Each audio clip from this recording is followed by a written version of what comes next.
11-10-6, the building height exception standards for cupolas. I'm not sure if I pronounced that right. Cupolas. You can call them cupolas, cupolas, whatever you want to call them. So Rob was going to present this, but he had something come up and couldn't come, so it has fallen to me. Essentially what this is a box-like or pointed structure on top of a roof line. Sometimes they have weather vanes on them. The idea behind this, there was a resident who approached the council who wanted to include one of these, and so the planning commission looked at it, and it's seen more of as a decorative feature than a functional feature. In fact, it says specifically that it's not to be used for human occupancy. Back in the, they used to have widows' walks or little glass rooms on top of houses sometimes. Most of them are gone now, but they were little viewing spots or prayer rooms or whatever. And so this just allows them to do that. That there is a size limit, so it could be 3 feet in width, which would be, depth and width, and then 4 feet tall, and could include a weather vane or an antenna or something on top of that, as per our ordinance allows weather vanes and things like that to exceed the height currently. But this does allow for people to put these on top of a building, and essentially, instead of building up to 35 feet, they could go to 38 feet in these dimensions. So they could have a 35-foot general roof line and then add an additional 3 feet for a couple. Oh, now I've got it on my cupola on top. So the Planning Commission was generally in favor of this. They had a lengthy discussion about should we limit the number of these, and they settled on the idea that in reality the design would limit the number of these. Someone, probably the maximum would have is 2 of these on a house, maybe 3 on a really big house. But these would also be allowed on accessory buildings, the way it's written. So, any questions about these? I just got a question. How, you got a roof line at, say, 35 feet, and you got cupola, that's on there. You got a chimney. I mean, is there a height on the chimney that's different too? That is. So chimneys also are allowed to be a little taller. In fact, they actually have to meet code standards. If it's a chimney. And so that was part of the logic they use, or the reasoning to, that there's certain protrusions that are allowed, and that's why they felt like limiting the size was a more reasonable way to accomplish that, as opposed to just say no. If it's a chimney, you can, but if it's this other thing, you can't. So. Okay. Thank you. Other questions or discussion from the council? I found it amusing this is even coming up, but that's okay. Most people don't have them. I'm going to put one on now. It's all decorative. That's all they're for, is they're just decoration. So make you look like you have, I don't know, not my house. We need another ordinance the number. ordinance Or is number? this okay? 2019-14. Hey, Mayor, I'll move we approve ordinance 2019-14. The ordinance amending the zoning code pertaining to cupolas. Okay, we have a motion from Councilman Barker. Did I say it wrong? So it's 2019-24. Oh, Dash 24. 24. Okay, I'll amend my motion and to ordinance 2019-24. And you have to say cupola amending- again. I'm kidding. Okay, amending the North Ogden zoning ordinance, building height exception standards for cupolas. That's how roofers say them. We have a motion from Councilman Barker to approve the ordinance amending the North Ogden zoning ordinance 11-10-6, the building height exception standards for cupolas. Second. Been seconded by Councilwoman Stoker. Any other discussion or questions? If not, we'll begin the vote with Councilman Barker, Yes. Councilman Turner, Yes. Councilwoman Stoker, Yes. Councilman Swanson. Yes. Motion passes. Thank you. Next item is discussion or action to consider the 2019 Water Conservation Plan. Presenter will be Dave Espinoza, our Public Works Director. Hello, Council. So I'm bringing this as an update. We brought it back to you in 2014, I believe. So every 5 years we need to update this water conservation plan, and it's per the state. And so what it is it's basically what our plan as a city is to conserve water, and not only as the city as a whole. Or I mean the city, utility, but as the city as a whole. How are we educating our residents? What are we doing to update our system? And so first off, if you guys have any other questions, if not, then I'll just kind of go through a few of the changes we have made to it. Okay. So first, page 2 there, John, kind of talks about, that just kind of gives you an idea of all of our different water storage sites. It's thinking. There we go. Okay. Sorry. Let me. Oh, you're good.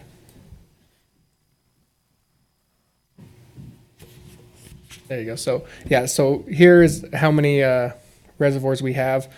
You can see that we have about 5.5 million gallons of water storage in our city.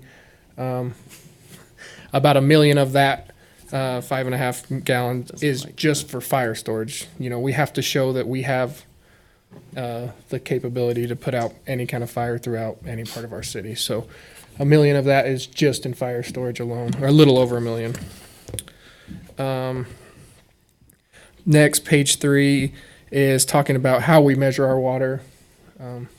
Obviously, we meter our water here. And, since the last time we've updated this is one of the different changes that we're actually reading our meters twice a day now, because of the fixed base system now. I think everybody knows that we have the meter reading that's actually up at Rice Creek.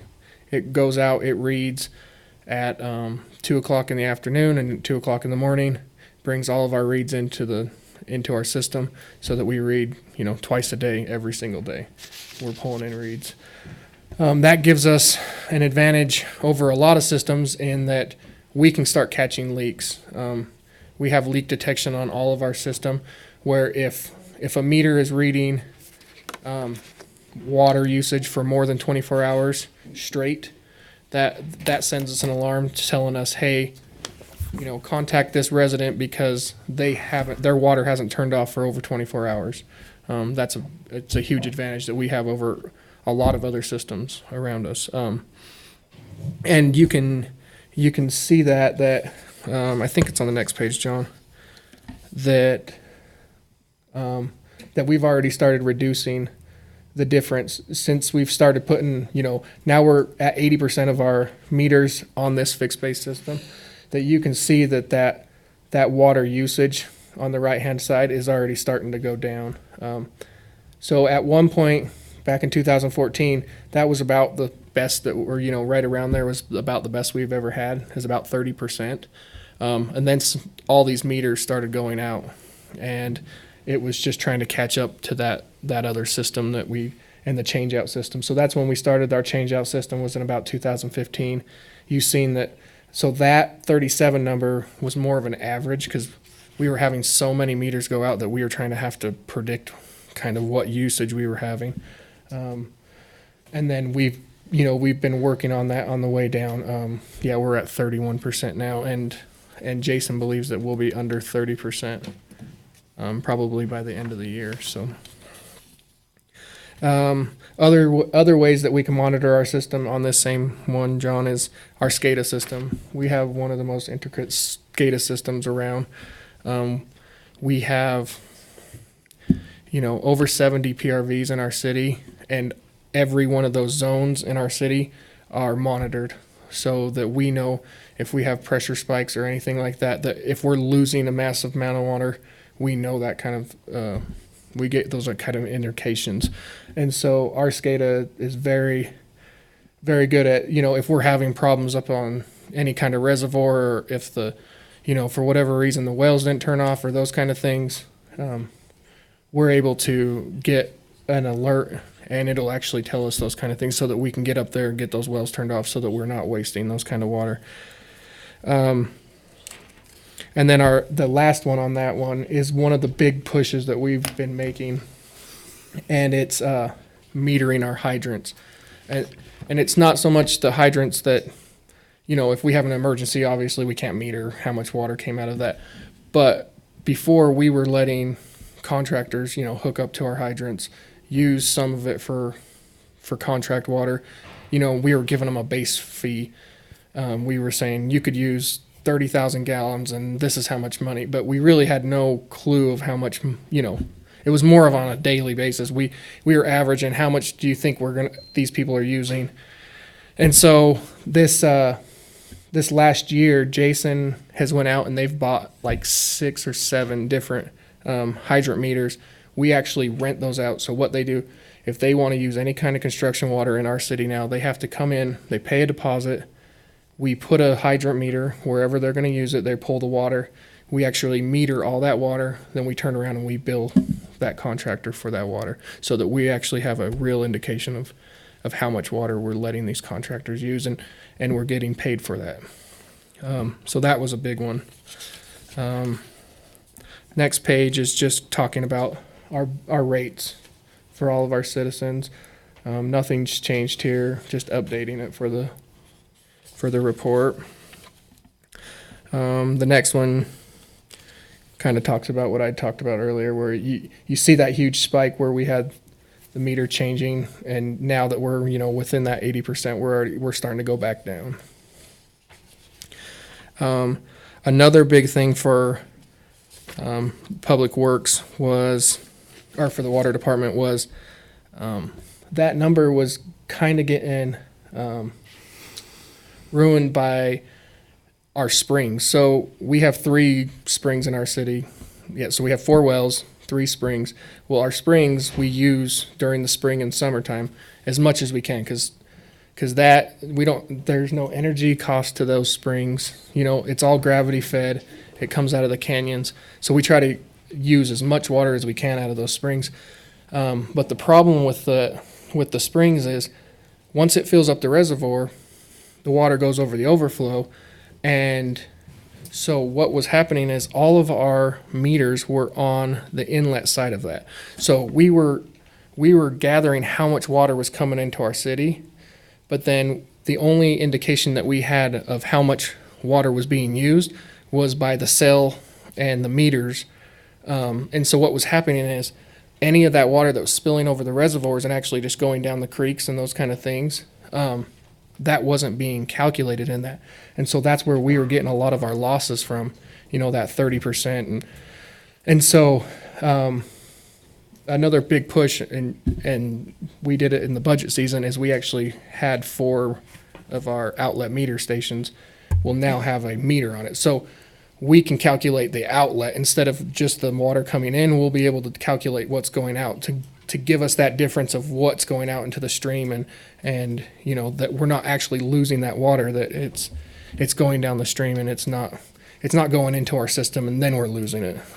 That's a big thing for them, is that we don't have leaks all over, or we're just not wasting water all throughout our system. If they know where the water's going and if we're putting it properly into streams and those kind of things before chlorination, that's kind of what the state wants from us. On page 8, these were some of the goals that we had in 2014. It was to change all of our water meters and our radio reads. Like I said, we're at about 80% of those done. We'll have the rest of them done by July 1 of this next year of 2020. So we have all the money in the budget to do that. We've brought in a lot of the meters and the guys have been changing them out. So yeah, we'll be at 100% on that first goal by the middle of next year. Another public outreach was a thing. We've put things on Facebook. We have a tracking system with our new fixed base system that we've got it kicked off, but there was some bugs, and so we haven't really pushed it as hard as we would like. They're saying that they'll have all the bugs out by the end of this year. And then we can get that out to all the citizens to where they'll actually be able to, you know, how I was telling you, hey, it gives us a signal to contact residents. It'll actually give that power to you. Mayor actually has demoed it a little bit. He's actually had it on his house. But what it'll do is it'll actually, you can put parameters on there and say, hey, we're trying to keep our family to 4,000 gallons a month. You know, I mean, whatever you guys would like.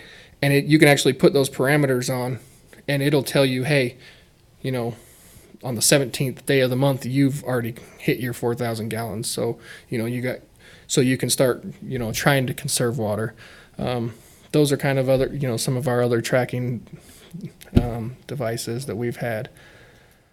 The next one was to do the tiered rate. We did the tiered rate. That was another one of our big ones, is to help with water conservation, is to establish a tier rate that kind of helps bring, you know, people's water bills or water usage down. And then on page 9 is some of the goals that we have now. So education is always big. Jason has pushed trying to get the education into the schools. So the kids in the 4th and 5th grade, they learn about their water cycle. And we've been actually reaching out to the schools and trying to get to where we can do some education while they're learning about the water cycle. They can learn, you know, and it kind of gives them real life stuff that, you know, we can teach them how we can conserve and those kind of things. And so we're thinking, you know, if we push it at school, it'll help, you know, take it home and help at home. Talked about doing the meters or the unmetered connections.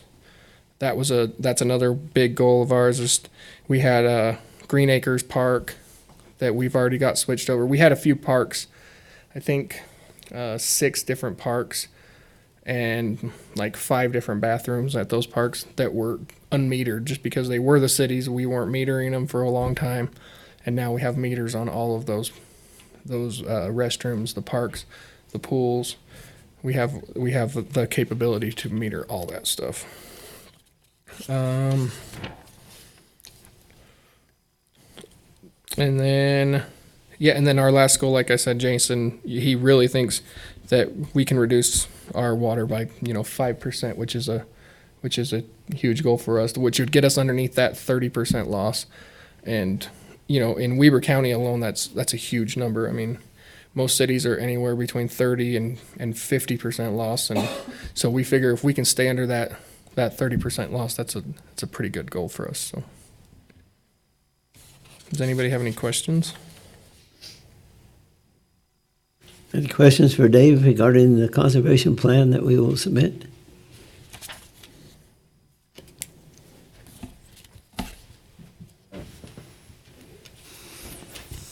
And I would entertain a motion to approve this.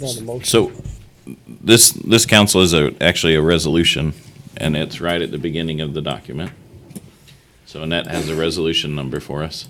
It's 08-2019.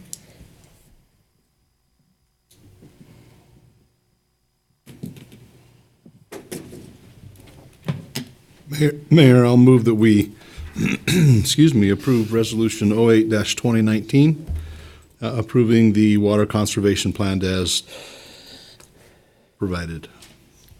It's been moved by Councilman Swanson to approve a resolution to consider the 2019 Water Conservation Plan 08-2019. I'll second. The second by Councilman Barker. Any other questions or discussion? Is this a roll call? Okay. Begin the voting then with Councilman Turner, Yes. Councilwoman Stoker, Yes. Councilman Swanson. Yes. Councilman Barker. Yes. Motion to approve the resolution approved. Thank you, Dave. That was a great report. Thank you. We'll submit that to the state and work towards those goals. Perfect. Next item is, you can just stay right there. Perfect. Item 11, update on the snow plowing season. So, council, we haven't done a real update for a couple of years. We've talked about it here and there, but more than anything, I think we just wanted to get everything to you on some of the updates that we've done and a few of the big changes over the last few years that we've done. This year we've actually been it's been really nice. You know, we were able to, we had our snowplow meeting last week and we didn't have to make very many changes, which indicates that whatever we did last year really worked because we had a lot of snow. And so, to give you an idea, I'll walk up here, but there's 6 different routes in our snow plowing. There's this purple route here, and every route has 2 big snowplow trucks and 1 with a wing on it. That wing has been humongous in the snow plowing for us. We've cut down. It used to take us about 8 hours to do our whole city, plow our whole city. That's cul-de-sacs, big trucks, everything. With those wings going and everything en route, we've been able to cut it down to about 4.5 hours. So I mean, almost cut it completely in half. So it's been really big for us. So like I said, there's this purple route here, which takes one section of the town. It's an orange color here. There's the green, the red, the blue, and then this is a smaller section that it kind of just depending on which kind of snow we get in. This gets picked up by one of the three other routes fairly quickly. This blue one is considered our main routes. So we actually have 2 wing trucks on this blue route where all of our big mains are. That was another huge thing, and that's one of our biggest time savers too, is because we only have to have 2 trucks on that area now. They both have wings. We used to have 4 trucks doing that main route. So what would happen is we'd have those 4 guys do that main route, and then they would go out into 2 different areas and do 2 parts of the city. And now we're able to have 2 drivers with wings, and they're able to pick up all the same thing that we had 4 drivers and 4 trucks doing, which has cut down a ton of maintenance and those kind of things. The other big thing is we have we have 6 routes with 2 drivers each. We have 11 cul-de-sac routes. There's just that many cul-de-sacs in our city, and so that is we have utility or small pickup trucks that do that. Parks help as well. They help a ton as well, and then they have to go out and hit up their sidewalks and stuff. So they're a big help there. So 23 drivers in all. When we do a full push, we have 23 guys out at one time going. And so the biggest reason I just wanted to bring this to you guys here was just to show you, to give you a thank you for the money that we've put into some of these snowplow trucks, the wing trucks and those kind of things, and show you that it's actually working. We're cutting way down. The complaints have went way down. Like, I can't remember, we were getting maybe, 1 a snowstorm, which is humongous. It's just, it was really good last year. We didn't get the complaints that we had in the past because we were able to get to anywhere on our route in, under 5 hours, which is, it's really big. Some of these guys were getting hit 2 or 3 times in that 5 hours. So just depending on what kind of snow we had come in. But I'll go over kind of the procedure. So what happens is the police department goes out. We used to say, hey, tell us when there's 3 inches on the ground, but it's just not realistic to do something like that. Sometimes it's slick, and sometimes 3 inches is, it's okay to do 3 inches, but sometimes we can get an inch on the ground and we're in real trouble. And if we fall behind there, then we're playing catch up all day. And so what we've said is, hey, you tell us when it's unsafe. The police go out, they do some checks and they call us. The person that they call is Tiny. He's over the streets department. But the other reason we picked Tiny is because he actually lives here in the city. And so it gives us an advantage that he can get in his vehicle, go and say, the west side of town, it got hammered, west of Washington. Let's get a couple guys, or get those guys in. We'll get those guys out right away. And so that's kind of the procedure we've had. The other big thing that we wanted to bring to you guys was just, I know you guys get a lot of questions a lot of times, and so then you turn to, and I have no problem answering questions anytime, but if we can kind of give you guys idea of what we're doing and how we're doing it, it always helps. I know last year there was a couple questions. Big ones were, why do you push it into our driveways and not into the middle of the roads? First of all, we just don't have the manpower. We could never push it into the middle of roads and then have to go back with loaders and those kind of things and pick it up because, you would lose line of sight and it'd be a nightmare.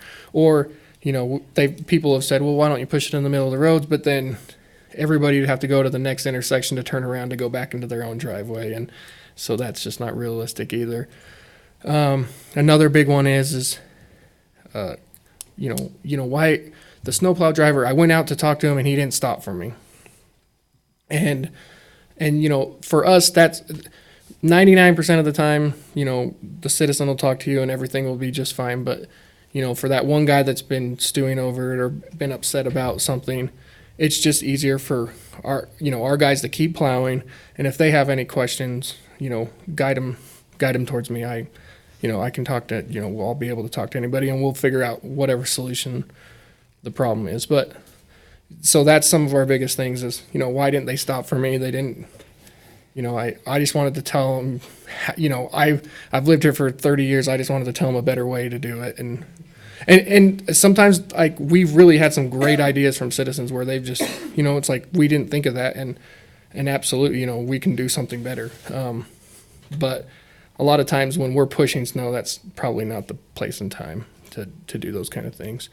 Another one is just trying to get the word out about getting cars off the road. We're coming up here on the 15th. From the 15th of November till February 15th, John? March. March 15th. There's no parking on the roads within 24 hours of a storm. No cars after midnight, right? And so those are, trying to get that word out on those. Police department, I give the police department 100 kudos because last year, I think we contacted them about 3 different vehicles throughout the whole city, where we kept on having a problem with a certain vehicle, which has never been like that in the past. So they really got out there and you got the flyers out on the cars and we got people educated. They put it on their Facebook and we put it on our Facebook. And so, I have to give the police department a ton of kudos because anytime that there's not vehicles on them and we don't have to go around them and leave big ricks of snow in the middle, it's always helpful. So that's a big point of view. Trying to think if anything else I'm missing. But no, anyways, just thank you guys. We really appreciate, what you've done for the snowplow season and the vehicles we were able to. That's another huge thing is Tyrell is one of the people that are in, Tyrell and Cooper, they're 2 snowplow drivers. And so 5 years ago, some of the trucks that we've had, we were constantly repairing. And so that took those 2 off the road from snowplowing, put them back in the mechanic shop to work on trucks. And this last year, we just didn't have those major fixes, I'll knock on wood, but that, we just didn't have to do that. And it's because we've got newer equipment. The wing trucks don't take some of the beating that some of the other trucks did. And so we really appreciate it.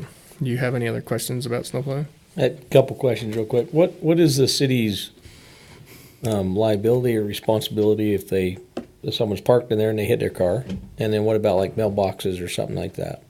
So the vehicles, we're liable. We need to write those. So we actually had a car hit 2 years ago, and because our ordinance says they shouldn't be parked there, the insurance carrier denied the claim. I think the private individual, it was actually a company car, and the company's insurance picked up the cost.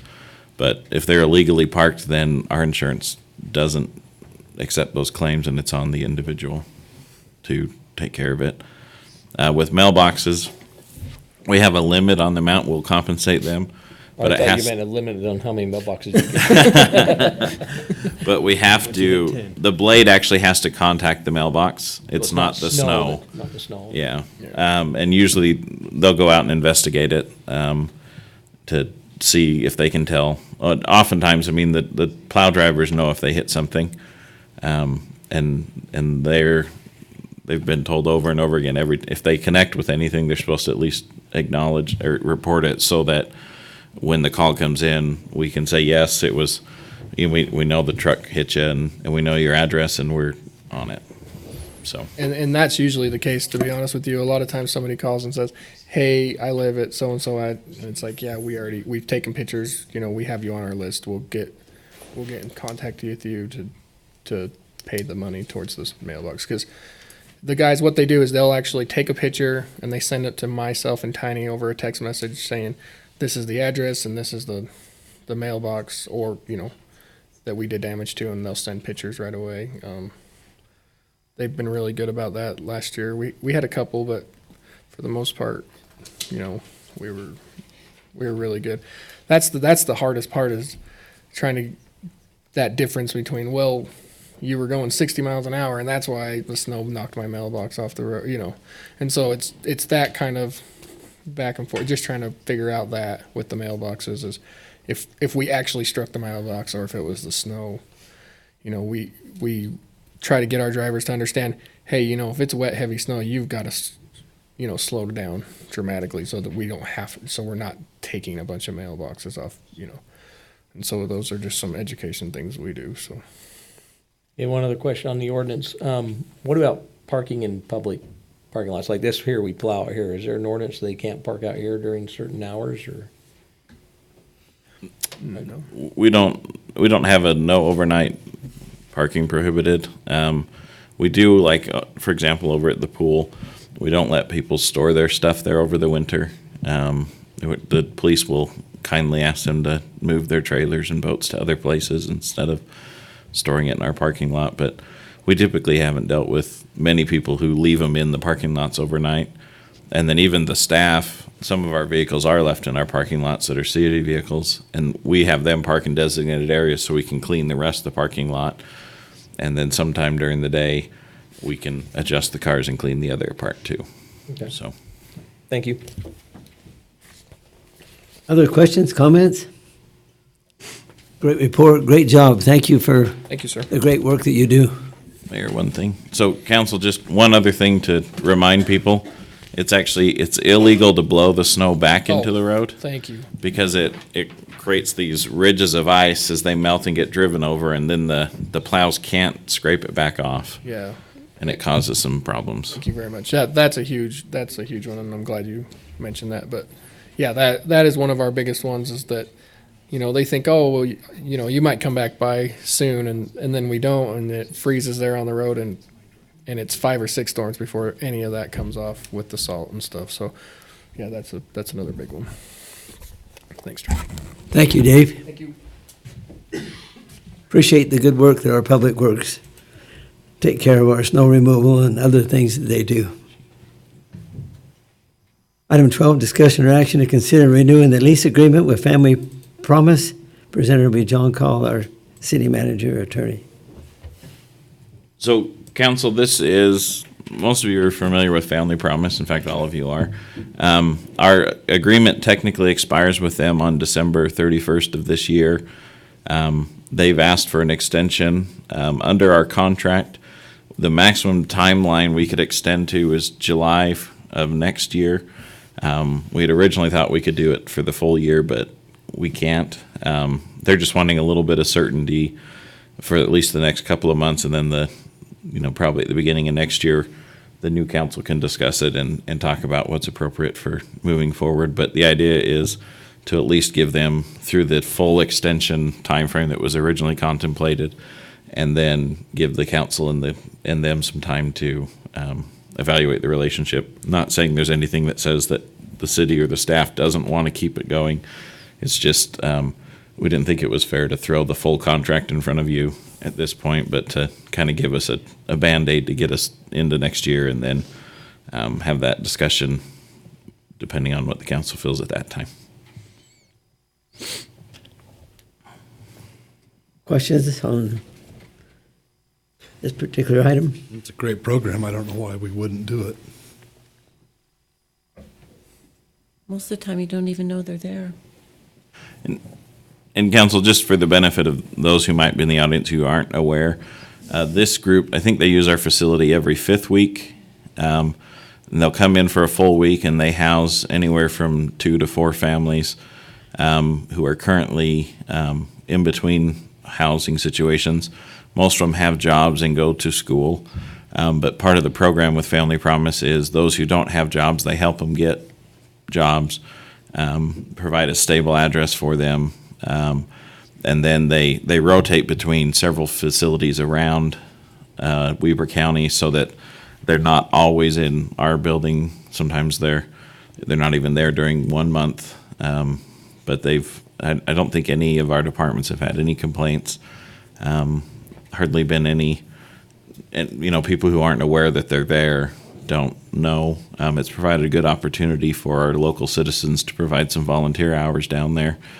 And several people have really risen to the task and been really good at supporting that group in our city and in other areas.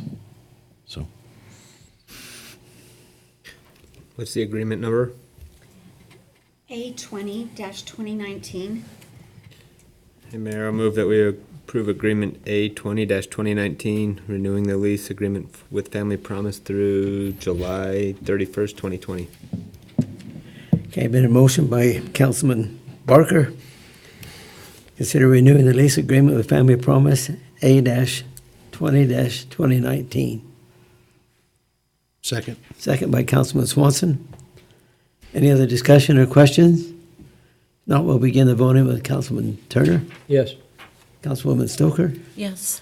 Councilwoman Swanson, Yes. Councilman Barker. Yes. Motion passes. Thank you.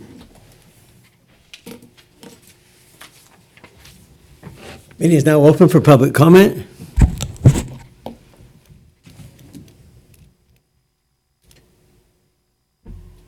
Thank you for your comments. Seeing none, we'll move on to the agenda. Council, any comments from Councilman Turner? So, last night we had our mosquito abatement board, meeting, and I have one more in December, and then my term is up on the mosquito abatement board, and, so that was an appointment by the mayor. And, they have a meeting, every month. Typically, it's the second Monday of the month, and then they have a annual, mosquito, convention thing that a lot of times we'll go to. It is a paid position in the sense that you get I think $20 a meeting or something like that you go to. It does not have to be an elected official. We have a mayor that sits on that mosquito abatement board. We have representatives from all the cities in the county. We do have a representative from the Jim Harvey, the county commissioner. He sits on that board. So it's actually a pretty educational. You're in charge of you're on a board. You're in charge of the funds for to expend the tax dollars and stuff for mosquito abatement and stuff. But we'll need to have another appointment. Okay. I'm not going to do that. So That begins January? Pardon me. That begins It January? begins in January, yes, and their first meeting will be the second Monday in January. They will vote on the days at the first meeting, but I'll find out what that first day is, just so that whoever, and like I said, it can be, we do have one resident down there one person that sits on the board who is not an elected official, that's a resident that wants to do it, and we actually have a couple, and it's a typical four-year term that you're on the board. We have one who is an elected official, and she chose not to run, but her term isn't up until the end of next year, and she's electing to stay on the board. So, but there's several of us that are up this year, and I'm one of them. So, just something to keep in mind. It could be any. I think it's before me. It was Lynn Saraswaite when he was on the council, and I don't know who was on it before that. So Maybe we'll just leave you on there. Oh, I already told him I wasn't. So. Okay. So anyway, just so you be aware, and it can either be you or Neil can make that appointment, but first meeting would be in January. So Okay. Thank you. Anything else? nope. Councilman Barker? Nope, nothing. Okay, Councilman Swanson? No. Councilwoman Stoker? No. John? Two things, maybe three. Feasibility study for the police station that was referenced earlier. They are tentatively hoping to have the details back in February to the council. And that will, so it's a fairly short timeline, which is part of the reason I think that it came in a little cheaper than we expected. This group is very well known in the community. I think they built 6 or 8 in the state in the past 5 years. So they've done a lot. Anyways, just know that's coming. And then we are on the cusp of budget season as soon as we turn the corner of the year. So keep that in mind. We will work with you on getting a budget schedule out. Typically that starts in March, but we like to set the meeting schedule because it requires some commitments during the day or extra meetings at night, depending on what the council's preference is. And then the last thing, we are also planning on doing a kind of a department orientation for all the council members. And because the council is there, it would be a public meeting, and so any public who would like to join as well, where we schedule some time with the council members and mayor to go and visit departments, learn what they do, do things like go crawl into a PRV station, things like that. So we will be sending out emails to the elected council members and Planet sometime in January or maybe February, depending on the weather, because some of it will be outside, but it'll be kind of focused on just helping everyone get acquainted, partly as we start the budget discussion so that people know what a PRV or a pressure reducing valve is and what its purpose is and things like that. So anyways, we will be in touch. Dave, I have to get something from my office. And that's it.